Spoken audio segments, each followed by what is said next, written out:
Kapatid, ikasalpantayanan, the color of the day is red. As we begin Holy Week, we enter these holy days of our lives with the love of God. Timbulin ang sadyan ng maluto, love. Timbulin ang sadyan ng maluto, daya ng Kristo. At pepatunayan ng Jesus ning kayang lugod. Kapamilatan ning pamibubu ning kayang daya, karin king krus. Ting lugod, kaya umeto mapagya sa sabyan. Love is not only something that we feel, it is something that we do. It is something that we offer. Tinaw na ning Ginoo ing kayang biye, mibubu ing kayang daya king krus, uling kaluburan na katao. This much I love you. This much I give you. I give you my heart. I give you my life in the name of love. Kaya nga ngayon iti aw santalang maliyalto. Mahal na araw. Mahal ang mga araw na ito. Mal na rin ang aldong arin dahil mahal tayo ng Diyos. Mahal ang mga araw na ito, maliyan ito. Uling it took the life of Jesus para abayaran tamo, ing kasalanan tamo, at may buklat siyang pasibayo, ing banwo. May kasala ing tao, tao yan naman, ing may katawan tao, anak nining Diyos. Bang bayaran ang kasalanan tao. Nuingutang tao ginapong Ginoo 1 billion. Tamog yung bayaran nita. It takes a God.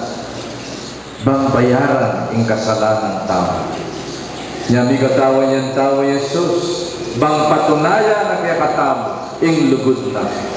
Ing lugod ning Diyos ami katawan tao. Ing lugod ning Diyos ang magligtas. Ing lugod ning Diyos ami dawang king Vienna, alang-alang kaya katamo. Pada kung kakasal na rin may asawa, maglakad na king pasbul mayor, ang gana king altar. Pero potang mga kunay pangakuda, ang gating kamatayan. Makabang lakaran na rin may asawa, until death do us part. Mahabang lakaran ning kaya katamong kasalpantayanan, until death will prove our doubts. Masagulay po yung dudok yung Ginoo, watang mayan yung diin. Masagulay yung dudok yan yung Ginoo, watang anatang problema. Watang masaling cash flow, karing kiratamong bulsa. Watang di nga anak pumayari lang. Watang may kakalugod, misasan metong kim pamilya, kanyaman ing mabibigyan. Watang alang problema, watang alang kapagsubukan. But that is not the real test of love. Ing patutuning lugod, when you can keep on loving, in spite of the pain, in spite of betrayal, in spite of the many trials and misgivings in our lives. O yan ing patutuning lugod. Susuko, busal ning kasakitan, manatili ang tapat, busal ning kapagsubukan. Masusubok po yung karatamong kasalpantayanan all year round. Kabilang tamo ba karet ang alagad ng Kristo at tutuki kaya every day and every Sunday of the year? O sisimba tamo mo ng maliando? O sisimba tamo mo ng kasal ng binyag ng ating libing? O sinimba tamo mo potang ilibing na nakatamo? Adi, ing pamanugi kang Kristo, aldo. Ing pamanugi kang Kristo, padang Domingo, kailangan sisimba tamo. Kanya niya masusubok, ing katapatan tamo kaya. Masaguling sisimba ng malialto, dakal tamo. Bakasyon niya pa yung Holy Thursday, ang poing Monday Thursday, ang poing Good Friday, Sabado de Gloria ang ganang Domingo. It's so easy to follow Jesus. It's so easy to join the celebration. Kasi bakasyon Kasi official holiday. o ng mga di official holiday.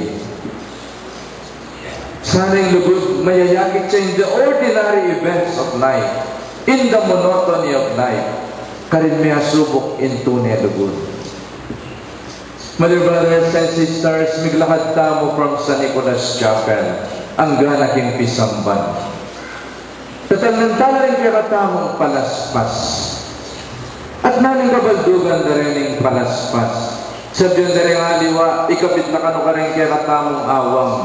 Bangilamituran kidlat din kaya katamong pibale-bale. A lightning rod would do better than a palaspas. Sabihan na rin ang aliwa po, tangang luma nala at may langi rin yung palaspas. Pwede lang gamitan, pamaspas ka rin lang. O kaya naman pamaspas kaya nga sa mo po at ang minuli ang malasing ang po nga laging sarili na. Pamaspasan may pin naman, bayang may tauhan, uling din yung pamaspas sarili, may bindisyon lagi nga akong Ginoo. Nya, be ready with your palaspas. Pamaspas lang ka rin lang mo? No. Pamaspas lagi ng asawa yo, po at ang malasing ang minuli, o lang yung marine, lang yung responsibilidad. Ali. Pamarog lang ka rin ang anak mo, po at ang masyaslabuntok. Ali. Deling palaspas, pag nakalak yung katamo. Itang desert experience of the Israelites. Nung rin in the middle of the desert, manakit lang oasis, dakala palmeras, dakala dates, dakala coconut, kanyaman king oasis. Pero baluta mo manatiling oasis. The desert experience will teach you, eka mamita. Masakiting mamita, at itamong kapampangan, mapamita tamo. Pita ng dila, pita ng laman, at pita ng atsyan at miyayaliwaka, mapamita tamo. The desert will teach you to live within your means. Ilako na yung pamamita mo ng disyerto. Makanano kang mamita ng disyerto ng dengarak at mamuli paktong na ang pong lupisa. Makanano kang mamita ng disyerto nung alang masyadong danon. Sawa-sawa tamong danon nung minsan tutulo rin giripo tamo diyan alatang gagawan. Sawa-sawa tamong kuryente. Sawa-sawa tamong air condition. Sawa-sawa tamong manyaman na pamangan. And we can have the luxury of even going abroad on a tour, on a cruise. We can afford sometimes to live a luxury life. But the desert will bring us back to our senses. That we have to live within our needs, not within our wants. Dakal tamo wants, hindi atamo. Alam kayo yan. Gusto ko yon, burikay ni burikay ta. Bil mo ko nun, bil mo ko niyan. Din kakatamong credit card, sobra-sobra yung agagastos tamo. We are not living within our means sometimes. And we are not living within our needs. We live within our wants. In disyerto itulur na ka to live within your means. Eh mo kakaulan itang yung mga kaul, nung rin mga loko-loko yung biyem mo. Eh kung mabibiyakang pa rin 4 gigs, 5 gigs, 10 gigs, alam pupunta lang yung sweldo mo nung alim mo ka rin 4 gigs at miyayaliwa ka. Live within your needs, not within your wants. Eh nakapatabutan ng pera mo po ng ating kampera, you can buy what you want, you can do what you do, you can go where you want to go. Pero yung makanyaning death in this share too. And the greatest need that we need is to need God in our life. Do we still need God in our life? Sana hindi siya ito gawa na kataong mau kinlugod ng Diyos. Nung mga nanulit ang bulag sa kayanak, when he was down and out, kitang neto mapigil realize na, inlugod ng sapagat. In my Father's home, sawa-sawa ng pamangan.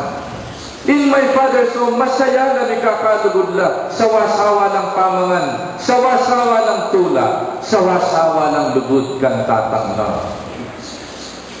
May our soul thirst for the love of God. May our soul thirst for the grace of God, for God's forgiveness. Sana maging maula rin kaladwata mo, kinlugod ng Diyos, kinlugod king katamong pamilya, dakalayanak nga ni maulang lingap at lugod. Maulang panahon karing-karian ng pengari. Let us give that as a gift to one another. Quality time with one another. Quality time with the Lord. Let us live within our wants, our needs, not our wants. Itang anak, maging mauya king lugod ng tatang na. Detang palaspas, may nga rin ang panagkat na ng Diyos. Magbabaya kaya katamo. Magwidya kaya katamo, bang pansina na katamo. These are moving, gagalo. Bayo rin Chinese, karang-karang ng tindahan, ating pusang gagalo gamat. Kakanyan niya. Bang tawagan nakapansin. Tinatawagan ng Panginoon ng ating pansin sa pamagitan ng palaspas. Hey man, wake up! Nagising na ka, king kang pamibiyebye. Tok naman mo na yung luho, king pamibiyebye. Po da datay ng aldo ay nakabyasang mamipi po tang alangmi. Tuknagan mo na yung luho po tang busit ka po tang ala ng aircon. Tuknagan mo na yung luho po tang ala ng luho. Magbusit ka pating hapon. No. That's not life. Kakambal tayo sakripisyo kin pamibiyebyetam at po tang sobra tamo luho. Akalimwan taning magsakripisyo. Bigyan natin rin na pork to drink. A warm water uling mesane tamo kayang marimlang danon. Of course, very refreshing. Nya ka rin punita mo nung isa nating ice cream. And even dirty ice cream would quench our thirst. Mantun tamong kapaldanan. Numakala nung lingis sa ito, mantun ang kapaldanan in the desert trek and journey. Karas mo kayang puni. Apagandang galyetas. Pineapple juice. Ice cream ang pong pansit. Makapaldanan. Makapaldan ng lugod. When we find a respite that is our home, there's no place like home. Dakal kaya katamo, balikbayan tamo. Palayang kasimparing minalim. Kanya maning biya minalim. Kanya maning biya po tang may kakalugod tamo. Sana pagdulapan na rin kaladwa tamo yan. E tamo sana panugalan ng maluho because the desert, ituro na kang biya within your means. Alam luho. Sometimes the desert will teach you to move on. Nangalit ang bagay ng lukarin, we got stuck along the way. Ito na bisang mag-move on. Tanda ng tao mo yung resources, yung oasis, is limited. Mag-isa ng danon. Mag-isa na rin bungang tanaman. And we cannot stay in the oasis, we have to move on. O yan kaya kata na ng maliyado. Let us move on from our desert journey. And what are the things that made us stuck along the way? Ikaw ba'y tantang may pako kaya kang karanasan e nakabisang mag-move on? Move on! Ikaw ba'y tayo sawang yan na may bubuldanan kin metong at metong mga salam na kawawa? Move on! Palaspasan na katamo sana ng Ginoo para may sabi kayo. May asawa, move on! Life is moving on. There is not get stuck along the way. I have to move on. No matter how much I want to say Minalin, I have to move on and go to Cantaba.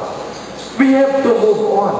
Then negosyo tamo, sana mag-move on tamo. Ikaw yung anak, pakamalan nyo. Ikira yung kabiyayan, so you move on. Halitang kalulo kayo ngayon, kalulo kayo bukas and you will be kalulo forever. No. Many of us have moved on. May garal kayo yung sakripisyo dahil pengari nyo. Mag-move on na kayo. May maparas kayo abroad. Life is moving on. There is that get stuck along the way. May broken-hearted ka. Kalimutan mo ito. Nakal naman babae, nakal panlalaki. Move on. Kalimutan mo na yung broken-heartedness mo. May tingasawa mo, move on. There is life after retirement. Move on. Manyaman yung biye, masaya yung biye. Kaya tayo papakoy sarili, tamo ka rin milabasan tamong karanasan. Abaka bangun. Dahil ang mahalaga hindi naman kung saan tayo nagmula. Ang mahalaga kung saan tayo papunta. And the Lord is moving us on to a better future, to a better life. Let us move on. And then the desert journey will teach us to look at one another. Kaya pwedeng maglakad yung disyerto alone. From solitude to communion. Kailangan tayong metong at metong. Then biyasa, kailangan na kayo rin alang masyadong pegaranan. Then atinan kaya tao mo, kailangan na kayo rin taong makailangan. Let us be a community of compassionate people. Huwag yung panagkat na ning disyerto. O yan yung panagkat na ning maliyaldo. Aliwa mo saling sarili tamo, inglili mo ng tao. Pati na rin taong mangailangan. Dahil walang sino man ang nabubuhay para sa sarili lamang. Walang sino man ang namamatay para sa sarili lamang. Tayong lahat ay mahal ng Diyos. Kailangan natin ang bawat isa. And this is the spirit of Lent, the spirit of Holy Week. Salvation through the community. Kaligtasan na daralanan ng kakatamong pamitatambayan, pamisawsawpan, helping one another to reach the promised land. So, my dear brothers and sisters, let us brace ourselves this Holy Week. Ilakota mo sana yung ugaling mapamita. Let us move on. Nung ating magbagi, may kasaghabal kaya katamo ay tanabis ang mag-move on. Move on! Panagat na ning Ginoo. And let us be aware of the needs of one another. Talaga.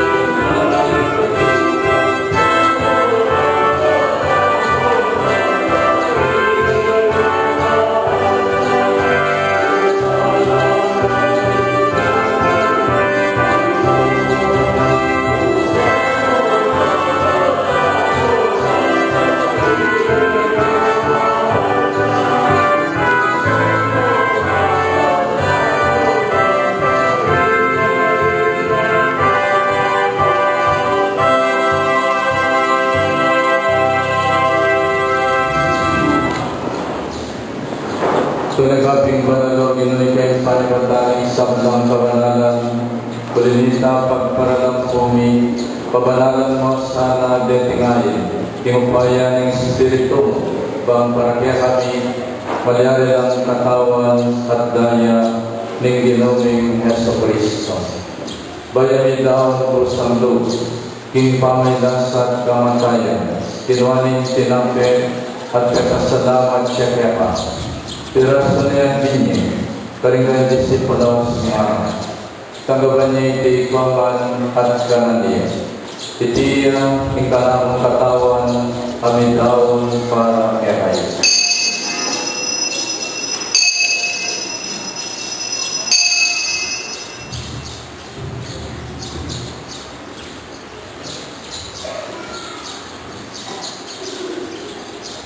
Mahalin mo naman kaibat ng apunan, kinuaning kalis, pasibayo yan, kaya pasalamat kaya. At binyaning kalis, karingan disipulos nga. Tanggapan niya itiikwaman at minumbawan iti. Iti yung kalis ng kanahon daya. Indaya ng bayo, at alamanggang tipan, kami buo para kaya kayo. At para kaming sablang tao. Bangketa may patawaran na rin kasalanan. Dagdan niyo iti bilang kapigaganapan kanako.